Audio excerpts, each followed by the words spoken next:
ആരാ? Good morning madam. ഞാൻ hand line science എന്ന കമ്പനിയിൽ നിന്ന് വരികയാണ്. ഇവിടെ ഒന്നും വേണ്ട.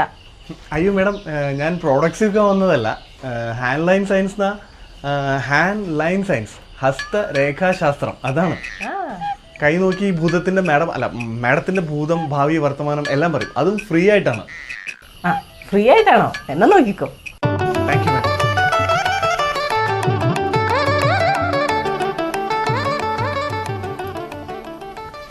ത്രികോണമധ്യേ മൂലബിന്ദു കുടുങ്ങി ഭുജ ഭുജ ത്രിഭുജ ചതുർഭുജ പടിൽ തെറ്റി. അയ്യോ, ഇനി എന്താ ചെയ്യാ? മാഡം, കഴിഞ്ഞ ജന്മത്തിൽ മഹിഷ്മതി മഹാരാജ്യത്തെ ദേവസേന രാജ്ഞിയായിരുന്നു.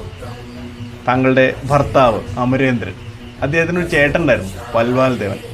സ്വത്തിന് വേണ്ടി നിങ്ങളെ കുറെ ദ്രോഹിച്ചിട്ടുണ്ടായിരുന്നു. കൂടെ നിന്നത് കട്ടപ്പമാമൻ മാത്രം. കുട്ടപ്പമാമനല്ലോ, തങ്കപ്പമാമനല്ലേ? തങ്കപ്പമാമൻ കഴിഞ്ഞ ജന്മത്തിലാണ് കട്ടപ്പമാമൻ. ഇത് ഞാൻ എവിടെയോ കേട്ടിട്ടുണ്ടല്ലോ. ഏയ്, കേൾക്കാൻ വഴിയില്ല. പുരാണമാണ്, പുരാണം. മാഡം, ഇനി ഞാൻ വന്ന കാര്യം പറയാം. നിങ്ങളിവിടെ ഒറ്റയ്ക്കാണെന്ന് അറിഞ്ഞിട്ടാണ് ഞാൻ വന്നത്. ലഹള ഉണ്ടാക്കി ആളെ കൂട്ടാനാണ് ഉദ്ദേശമെങ്കിൽ കൊന്നുകളെ.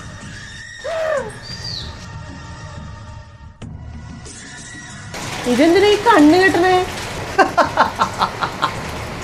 ഇത് ഞങ്ങളുടെ കള്ളന്മാരുടെ ഒരു പ്രത്യേക തന്നെ രീതിയാണ്. ആളെ മനസ്സിലാവാതിരിക്കാനാണ് ഈ കെട്ട്.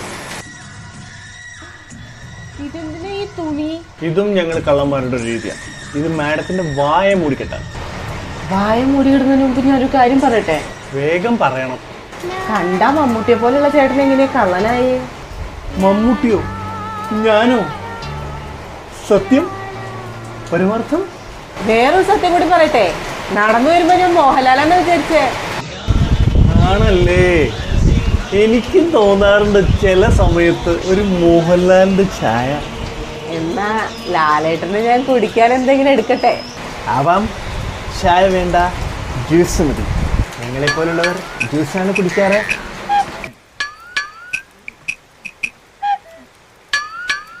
Hello, police station.